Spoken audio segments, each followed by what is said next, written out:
আল্লাহ আমাদেরকে দুটো কাজ দিয়েছে, তা'মুরুনা বিল মা'রুফ ওয়া তানহাউনা আনিল মুনকার। অন্যায়কে মিটাও, ন্যায়কে জোরে বলো প্রতিষ্ঠিত করো। আমার ইমামে হুসাইন পাক কারবালা জমিনে কেন লড়াই করেছিলেন? অন্যায়কে মিটাবার জন্য, ন্যায়কে প্রতিষ্ঠিত করার জন্য। আমার ইমাম পাক গদির জন্য লড়াই করেন, আমার ইমাম পাক নেতা হওয়ার জন্য লড়াই করেন, আমার ইমাম পাক পদ নেবার জন্য লড়াই করেন।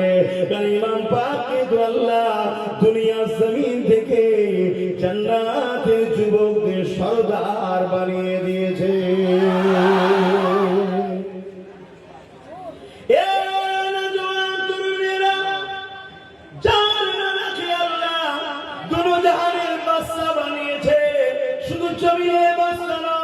আসমানের বাদশা নয়, তামাম কায়নাতের বাদশা আল্লাহ জান্নাতকে দিয়েছে।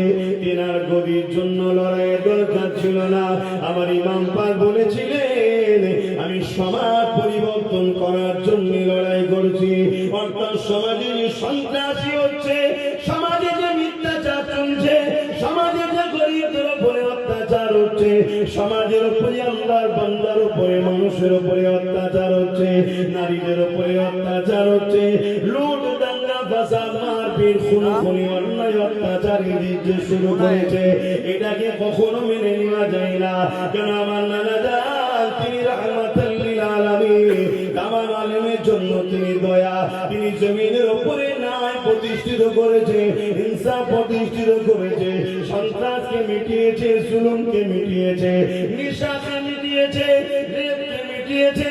এ যুবকেরা, তরুণেরা, বাবেরা, আমরা তো ধর্মটাকে নামাজ রোজা দাড়ি টুপির মধ্যে সীমাবদ্ধ করে দিলাম।